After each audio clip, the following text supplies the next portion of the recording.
Hello, hello. So today is a absolutely gorgeous Saturday. It's sunny, it's warm, I'm feeling good. I'm about to head out to the beaches area of Toronto to check out an arts and crafts market. But since it's going to take about an hour to get there, I thought, hey, why not get some reading done? So I'm going to start 7 days in June, which I've heard a lot of good things about. Originally, I kind of wanted to do read this over the course of 7 days in June because I specifically waited until this month to read it. And then I decided, I don't feel like doing this. I don't feel like keeping up with this for like 7 days. I figured, you know what? I'm just going to do this over the weekend and we'll see if I finish. So I'm going to hopefully get about an hour's worth of reading done on the way to the market. And then I'll check back with you in a bit to see how I did. Let's go.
Hello, I am back home now, as you can see, with an outfit change because I was wearing a white shirt and I'm about to absolutely destroy this Chipotle burrito bowl as soon as I finish filming this. My fatal flaw is somehow staining my clothing, no matter how careful I am, especially when I'm eating. A white shirt and was just never gonna happen. It's just not gonna mix. So yeah, it was a beautiful day for a market. Like perfect weather. We had a nice breeze that kept it from being too hot. It was very sunny. It was great. I had a great time, introduced a friend to it, also had a great time. I thought it would be nice to do a little bit of a haul because I did pick up some goodies while I was at the market. And speaking of food, I will start with these chocolates that I got. These are both from a chocolate maker, chocolate seller, from a vendor that I actually bought chocolate from last year. And I really enjoyed the chocolates last year, but what caught my attention initially, like while I was walking through, was the evocative names. So first up we have Bathing in the Dappled Sunlight in the Cool Forest.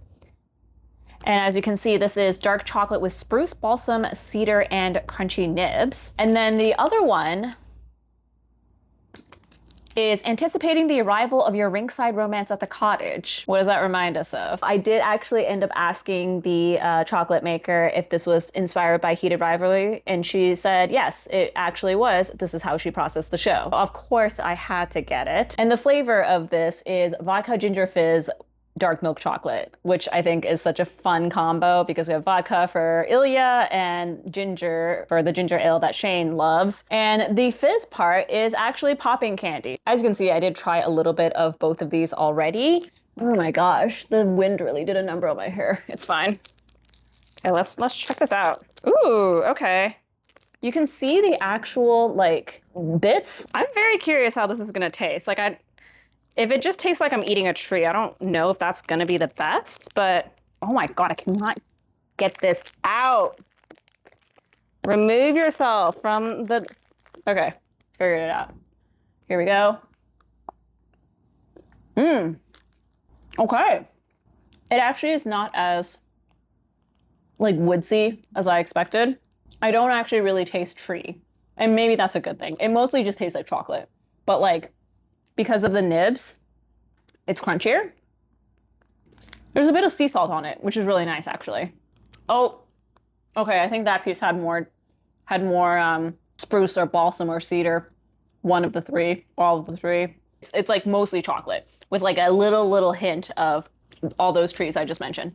Okay, cool. And out of the two, I do think I like the Heated Rivalry one a little bit more in terms of the flavor because I love ginger. I loved popping candy when I was a little kid. It doesn't really taste like vodka, thankfully. Like I don't really like the taste of vodka, to be honest, but there is actual vodka in here. And there's a little bit of vanilla as well. Next up, we have this little bottle of, come on, focus. Do I have to be an influencer? There we go. Lavender essential oil from a local farm.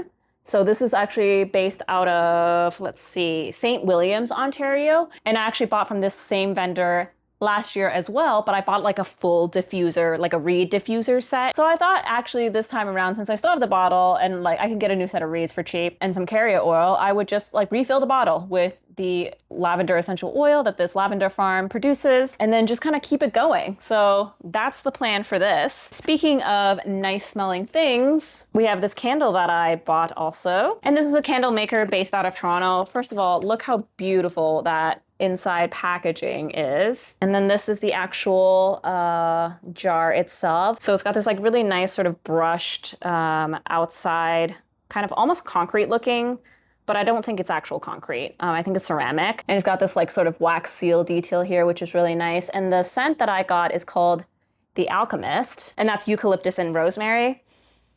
It smells really, really good. And finally, I got a new t-shirt. So this is from a Toronto-based silkscreen printing company.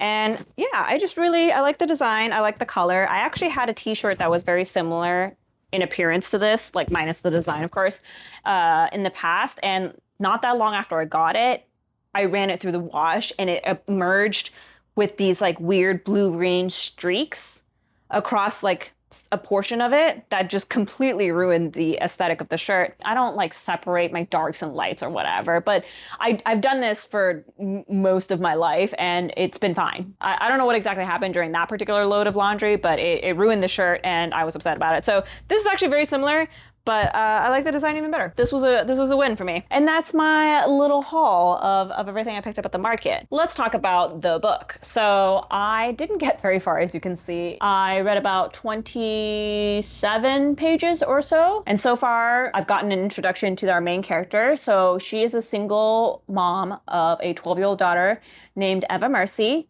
And she is a best-selling author of this erotica series that has like given her sort of like a stable income and allowed her to provide for her daughter. But she personally is feeling pretty uninspired by this point. And she's just gotten a movie deal for this series that will hopefully kind of kickstart her excitement again. But she feels like a little bit, you know, envious of maybe some of her peers who are quote unquote more respectable authors who are like maybe gunning for Nobel Prizes or like speaking on panels, tackling topics like race in America or something like that. And so she's feeling maybe some type of way about it. I don't think I've even come close to getting to the actual crux of the story. The back synopsis talks about another character named Shane Hall, who is an award-winning novelist. And our main character and Shane basically, when they were teenagers, had this like 1 week love affair, and they've secretly just been writing to each other through their books ever since. And then in present day, they actually do end up reconnecting, and then we sort of like go through what happens as a result of that. That's the kind of general gist of the story. And so far I'm liking it. I like the character voice, I like the pacing of it. It's a very readable book, I would say. Another thing that I've been enjoying as well is this book is set in New York, and I spent 8 years of my life there. And so it's been fun to see the different references that she's been making to things like neighborhoods that I'm familiar with. Like she mentions Dumbo. I used to work there. It's been kind of fun kind of revisiting my old home through this book. I'm hoping to get some more reading done tonight, but as for right now, it's dinner time.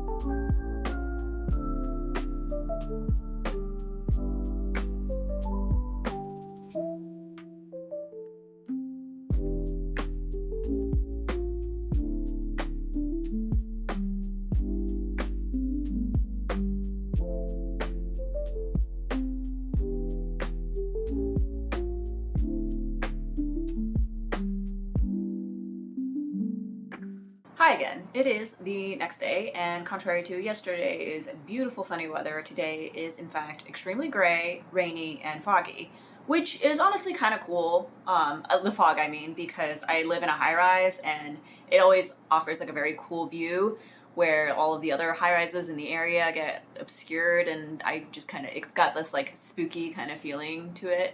So it's not the worst, but what better way to spend the day than to get some more reading done? So I was able to make some pretty good progress last night after we last chatted. A little over halfway through this book now, and I think the more that I read, the more into it I got. I think Williams really hit a stride, like once we kind of got past those first few chapters where things really started finding its rhythm, so to speak, especially after we are introduced to the other protagonist of this story, Shane. Our main character, Eva, I keep switching back and forth in my head in terms of pronunciation. I think I said Eva yesterday. I'm gonna go with Eva today. I don't know which one it is. But anyways, as soon as we were introduced to Shane and we see both her and Shane kind of interact, the one word, the one adjective that keeps coming to mind is electrifying. You can really sort of feel the passion come through the pages, just like the way that their bodies react to each other, the way that their mind is racing and their heart is pumping and they're thinking what they both feel are very irrational thoughts, and there's conflicting emotions just in constant battle with each other as they try on the outside to kind of appear fairly calm. And one of the things that I really like about their present day scenes as well is that they don't spend too much time like trying to dance around the subject. I think given their personalities, it doesn't seem unrealistic that they would kind of jump right to the chase in terms of addressing what happened in their past. And it's also dual timeline, and so we're getting scenes in present day during the period of time that they reconnect, and then we get flashbacks to what actually happened in their past and why they are feeling the way that they are today with each other. And some of the other things that get explored as well throughout the story is her struggles being a single mother, the weight of all the sacrifices you have to make in order to give your daughter the best life possible, that mother-daughter relationship and the conflicts that can come up. Our main character Eva also deals with chronic pain, so there's a lot of her struggling with this invisible illness that nevertheless can debilitate her on a near daily basis, and how difficult that is to deal with, especially when it comes to other people in her life who don't understand, and how seen she feels by the people who she has been able to share the extent of how bad her chronic pain is. Overall, I've come to really enjoy this so far, and I think I'll be able to finish this today without any issue. And with that, I'm going to stop yapping and get back to reading.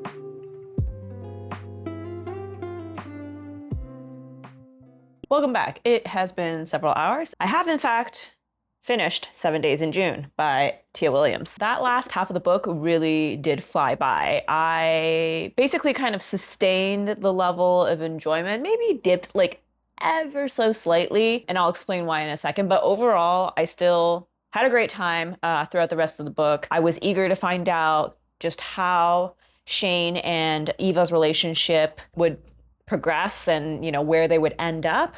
In terms of the ending, I think it was a satisfactory ending. That final scene, those final lines, like, oh, okay, I can see their story continuing past the final pages. I really enjoyed the role that Eva's daughter played as well, and it was nice to kind of see her come in and provide this fresh perspective to these two people who are so besotted with each other. And she provided this unexpected anchor for Eva, even though Eva often, as the mother, feels like she needs to be the anchor for her daughter. And I liked seeing that dynamic play out, and her really kind of push the two of them towards a happier ending, if you will. I was struck by how often their outfits were described and like specific brand names were described as well.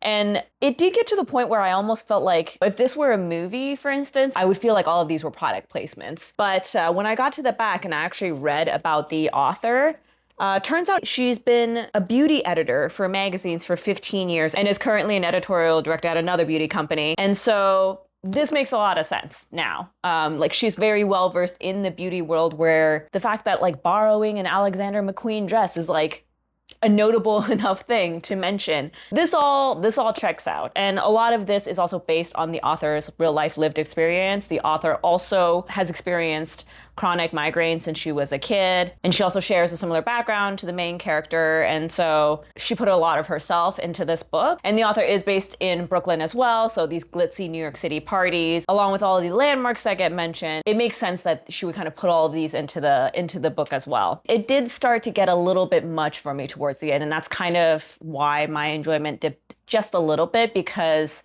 I don't know if these details necessarily need to be pointed out every single time. And I have a pretty decent awareness of all of these brands, so it wasn't too bothersome for me personally, but I can see someone who just like really doesn't care about this kind of thing. Not that I really care about it much either, but like it was a way for me to get a sense and visualize the vibe that was happening in a given scene. So I don't know. I'm slightly conflicted about it, because I definitely can see why someone might find that a little bit tiresome, but I personally didn't mind it until it got towards like the end, where I think I'd just like seen it one too many times. In terms of the central relationship between Eva and Shane, there is a little bit of this will they, won't they dynamic when they reconnect as adults, which I wasn't expecting. And, the situations that kind of cause this do feel natural, like they come up organically within the story. So it's not that it was handled poorly, but it was just something that I didn't expect. I kind of expected a more gradual evolution of their relationship, as opposed to this like pretty dramatic up and down that they go through. I really like the aspect of Shane's character where he is so eager to be a mentor and coming to terms with what that means for him, what it means to be a supportive figure in someone else's life, the kind that he wished he had when he was growing up, but how to handle that in a healthy way. I thought that was a really interesting topic to delve into, and I particularly enjoyed seeing his development with one particular student that he mentors, and what ends up happening with that, and how that particular relationship kind of shifts his perspective as well, causes him to not only grapple with the way that he treats this role that he's put upon himself, but forces him to kind of confront his past. And when he comes face to face with this situation that threatens to reinforce this narrative that he's been telling about himself to himself, that is quite harmful. Eva, it ends up being the one to kind of put a stop to that and make sure that he doesn't kind of spiral down that same path. I just really enjoyed the way that the author kind of worked in that storyline to help his character development. Overall, this was a solid book. I enjoyed it. I have little nitpicks here and there in terms of the writing. Like it's very in your face. This is not really a book that relishes in subtlety. And if that sort of like very upfront style bothers you, then this might not be your cup of tea. I didn't mind it, even though my preference is for a little bit more subtlety. I like the feeling I get from sort of unpeeling the layers and like sitting with a text, trying to decipher subtext and stuff like that. This is not that. This is very much like the message comes through, I think, very clearly, almost a little bit too blatant in some respects, but it makes this very, very easy to digest. And if you want to read this electrifying, exciting romance between two people who are definitely very flawed, have this history that spans a good chunk of their life, and you can really kind of sense the way that they affect each other, the way that different life circumstances have affected them, how they've grown up over time, and them trying to reconcile their current selves with their past selves, how they see the other person in the past versus how they see them now. I think this is a great book it in terms of like exploring all of that. I ended up giving this a 4.25, and I'm glad I read it. So that concludes my 7 days in June read in 2 days in June vlog. I hope you enjoyed it. If there's anything that you're excited to read this summer, please let me know what it is in the comments. I think we are safely in summer territory now here in Toronto. We've had like 3 false starts so far. I think we're finally here. Please give this video a like if you enjoyed it, and also feel free to subscribe if you haven't already, and I will catch you later.